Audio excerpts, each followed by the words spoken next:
بسم الله الرحمن الرحيم طاسيم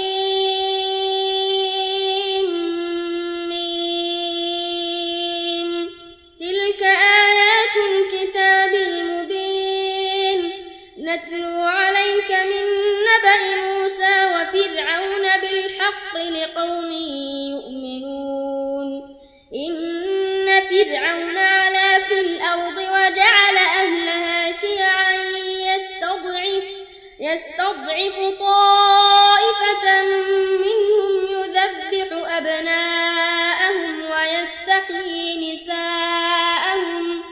إنه كان من المفسدين ونريد أن نمن على الذين استضعفوا في الأرض ونجعلهم أئمة ونجعلهم الوارثين ونمكن لهم في الأرض ونري فرعون وهامان وجنودهما منهم ما كانوا يحذرون وأوحينا إلى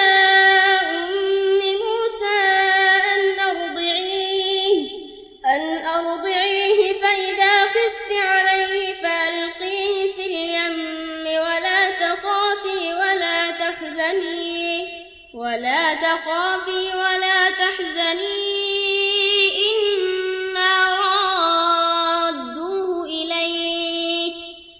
إنا رادوه إليك وجاعلوه من المرسلين فالتقطه آل فرعون ليكون لهم عدوا وحزنا إن فرعون وهامان وجنودهما كانوا خاطئين وقالت امرأة فرعون قرة عين لي ولك لا تقتلوه عسى أن ينفعنا أو نتخذه ولدا وهم لا يشعرون وأصبح فؤاد أم موسى فارغا إن كادت لتبدي به لولا أن ربطنا على قلبها لتكون من المؤمنين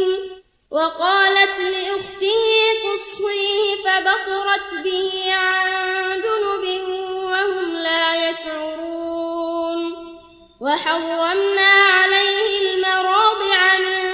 قبل فقالت هل أدلكم على أهل بيت يكفلونه لكم وهم له ناصحون فرددناه إلى أمه كي تقر عينها ولا تحزن ولتعلم أن وعد الله حق ولكن أكثرهم لا يعلمون ولما بلغ أشده واستوى آتيناه حكما وعلما وكذلك نجزي المحسنين ودخل المدينة على حين غفلة من أهلها فوجد فيها رجلين يقتتلان هذا من شيعته وهذا من عدوه فاستغاثه الذي من شيعته على الذي من عدوه فوكزه موسى فقضى عليه قال هذا من عمل الشيطان إنه عدو مضل مبين قال رب إني ظلمت نفسي فاغفر لي فغفر له إنه هو الغفور الرحيم قال رب بما أنعمت علي فلن أكون ظهيرا للمجرمين فأصبح في المدينة خائفا يترقب فإذا الذي استنصره بالأمس يستصرخه قال له موسى إنك لغوي مبين فلما أن أراد أن يبطش بالذي هو عدو لهما قال يا موسى أتريد أن تقتلني كما قتلت نفسا بالأمس إن تريد إلا أن تكون جبارا في الأرض وما تريد أن تكون من المصلحين وجاء رجل من أقصى المدينة يسعى قال يا موسى إن الملأ يأتمرون بك ليقتلوك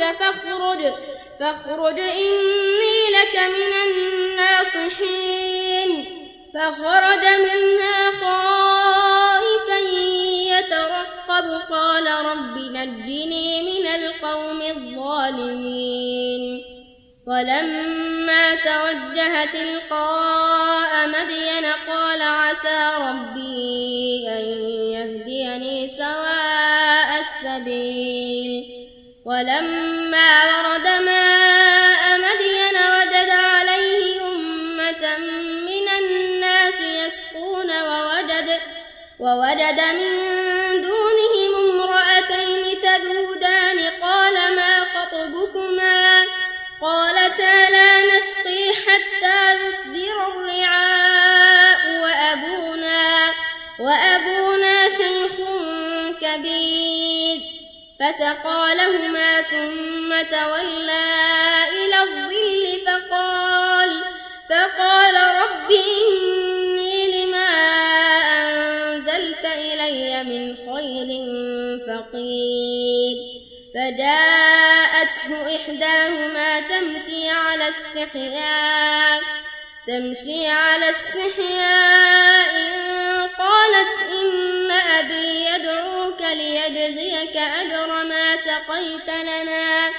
فلما جاءه وقص عليه القصص قال لا تخف نجوت من القوم الظالمين قالت إحداهما يا أبت استأجره إن خير من استأجرت القوي الأمين قال إني أريد أن أنكحك إحدى ابنتي هاتين على أن تأجرني 8 حجج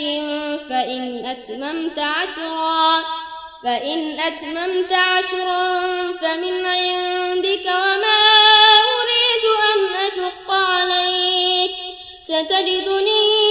إن شاء الله من الصالحين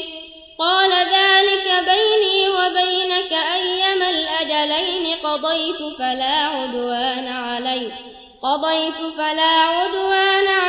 والله على ما نقول وكيل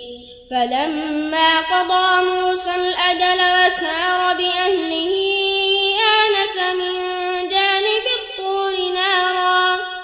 آنس من جانب الطور نارا قال لأهلهم كثوا إني آنست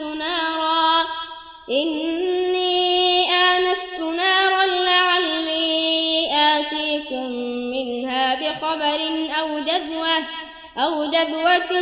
من النار لعلكم تصطلون فلما أتاها نودي من شاطئ الوادي الأيمن في البقعة المباركة من الشجرة أن يا موسى إني أنا الله رب العالمين وأن ألق عصاك فلما رآها تهتز كأنها جان ولا مدبرا ولم يعقب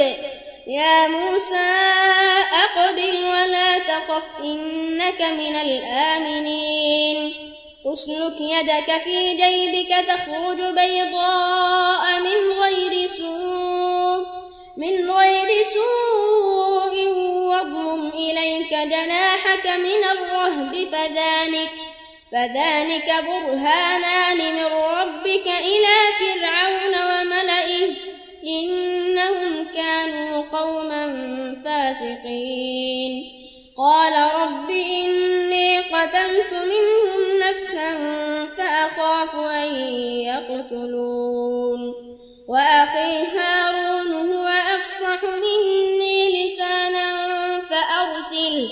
فأرسله معي يرد أن يصدقني إني أخاف أن يكذبون قال سنشد عضدك بأخيك ونجعل لكما سلطانا فلا يصلون إليكما بآياتنا أنتما ومن اتبعكما الغالبون فلما جاءهم موسى بآياتنا بينات قالوا ما هذا إلا سحر مفترى وما سمعنا بهذا في آبائنا الأولين وقال موسى ربي أعلم بمن جاء بالهدى من عنده ومن تكون له عاقبة الدار إنه لا يفلح الظالمون وقال فرعون يا أيها الملأ ما علمت لكم من إله غيري فأوقد لي يا هامان على الطين فاجعل لي صرحا لعلي أطلع إلى إله موسى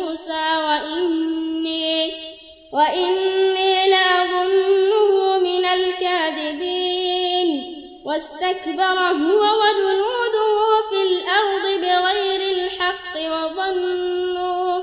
وظنوا أنهم إلينا لا يرجعون فأخذناه وجنوده فنبذناهم في اليم فانظر كيف كان عاقبة الظالمين وجعلناهم أئمة يدعون إلى النار ويوم القيامة لا ينصرون وأتبعناهم في هذه الدنيا لعنة ويوم القيامة هم من المقبوحين ولقد آتينا موسى الكتاب من بعد ما أهلكنا القرون الأولى بصائر للناس وهدى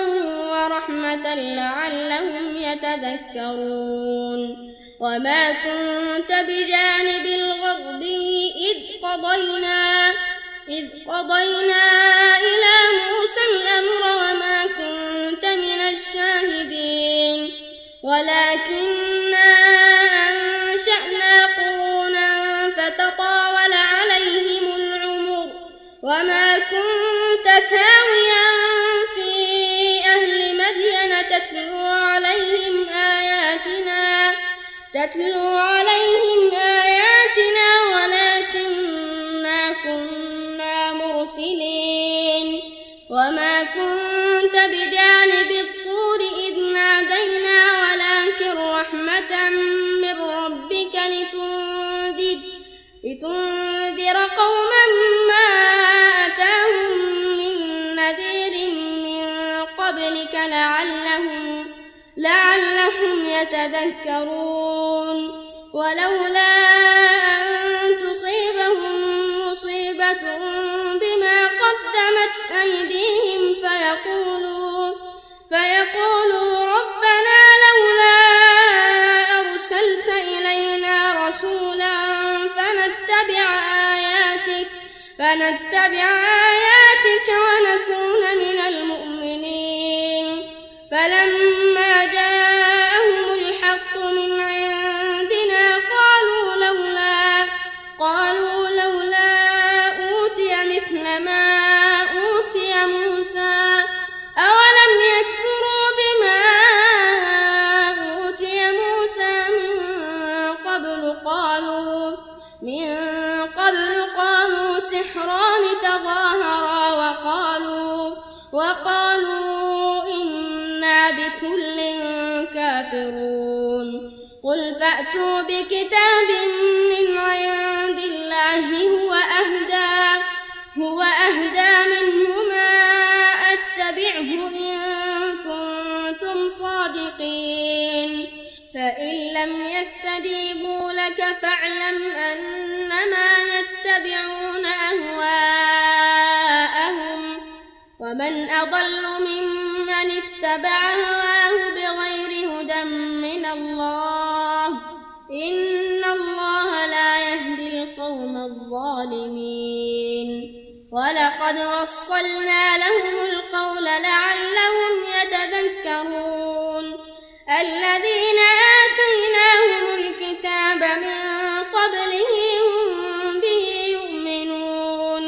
وإذا يتلى عليهم قالوا آمنا به إنه الحق من ربنا إنا كنا من قبله مسلمين. أولئك يؤتون أجرهم مرتين بما صبروا ويدرؤون بالحسنة السيئة ومما رزقناهم ينفقون. وإذا سمعوا اللغو أعرضوا عنه وقالوا لنا أعمالنا ولكم أعمالكم سلام عليكم لا نبتغي الجاهلين. إنك لا تهدي من أحببت ولكن الله يهدي من يشاء وهو أعلم بالمهتدين. وقالوا إن نتبع الهدى معك نتخطف من أرضنا أولم نمكن لهم حرما آمنا يجبى إليه ثمرات كل شيء رزقا من لدنا ولكن أكثرهم لا يعلمون. وكم أهلكنا من قرية بطرت معيشتها فتلك مساكنهم لم تسكن من بعدهم إلا قليلا وكنا نحن الوارثين. وما كان ربك مهلك القرى حتى يبعث في أمها رسولا يتلو عليهم آياتنا وما كنا مهلك القرى إلا وأهلها ظالمون. وما أوتيتم من شيء فمتاع الحياة الدنيا وزينتها وما عند الله خير وأبقى أفلا تعقلون. أفمن وعدناه وعدا حسنا فهو لاقيه كمن متعناه متاع الحياة الدنيا ثم هو يوم القيامة من المحضرين. ويوم يناديهم فيقول أين شركائي الذين كنتم تزعمون. قال الذين حق عليهم القول ربنا هؤلاء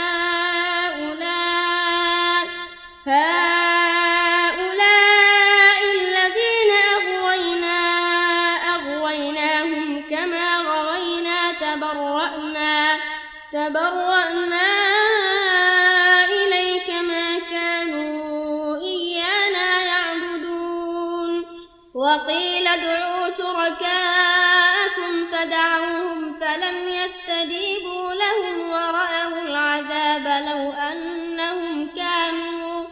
لو أنهم كانوا يهتدون ويوم يناديهم فيقول ماذا أجبتم المرسلين فعميت عليهم الأنباء يومئذ فهم لا يتساءلون فأما من تاب وآمن وعمل صالحا فعسى أن يكون من المفلحين وربك يخلق ما يشاء ويختار ما كان لهم الخيرة سبحان الله وتعالى عما يشركون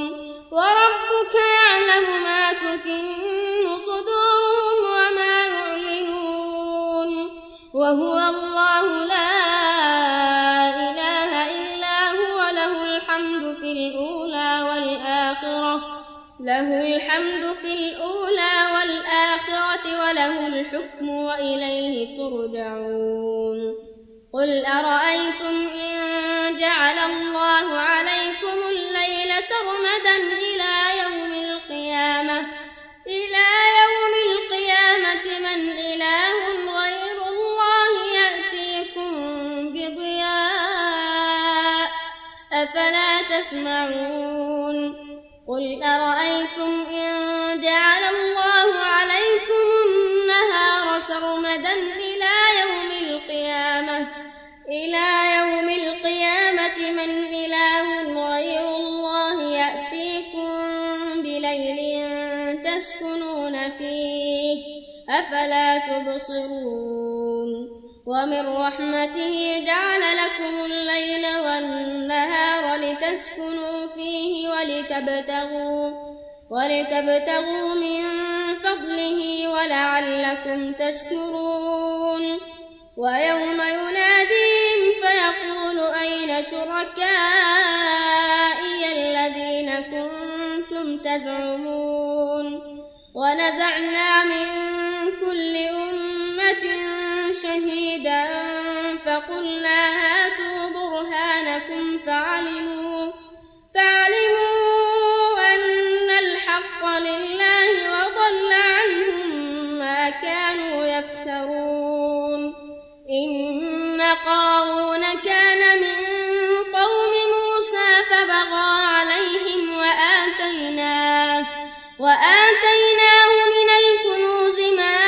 إن مفاتحه لتنوء بالعصبة أولي القوة إذ قال له قومه لا تفرح إن الله لا يحب الفرحين وابتغ فيما آتاك الله الدار الآخرة ولا تنس نصيبك من الدنيا وأحسن كما أحسن الله إليك ولا تبغ الفساد في الأرض إن الله لا يحب المفسدين قال إنما أوتيته على علم عندي أولم يعلم أن الله قد أهلك من قبله من القرون من هو أشد منه قوة وأكثر جمعا ولا يسأل عن ذنوبهم المجرمون فخرج على قومه في زينته قال الذين يريدون الحياة الدنيا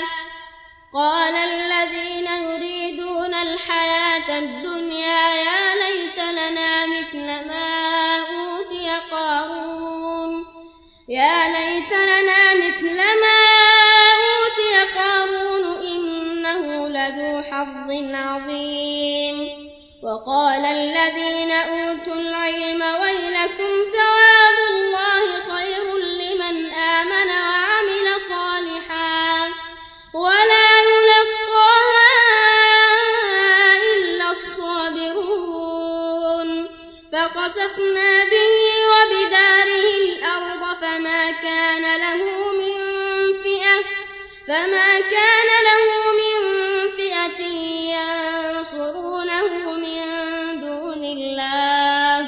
ينصرونه من دون الله وما كان من المنتصرين وأصبح الذين تمنوا مكانه بالأمس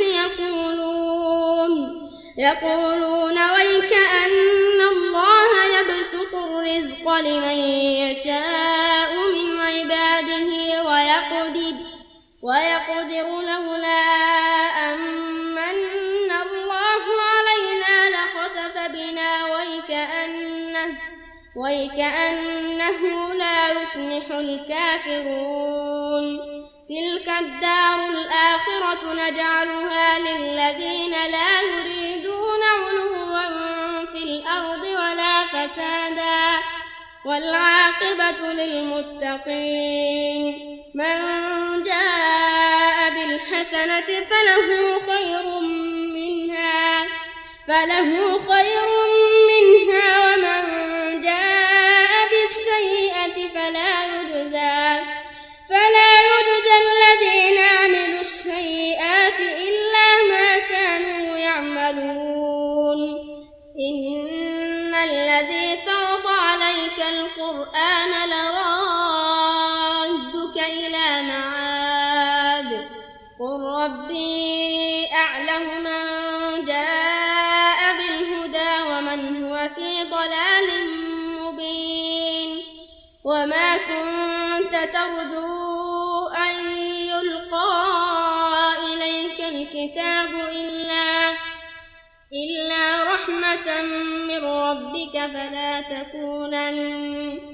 فلا تكونن ظهيرا للكافرين ولا يصدنك عن آيات الله بعد إذ أنزلت إليك وادع إلى ربك ولا تكونن من المشركين ولا تدع مع الله إلها آخر لا إله إلا هو كل شيء هالك إلا وجهه له الحكم وإليه ترجعون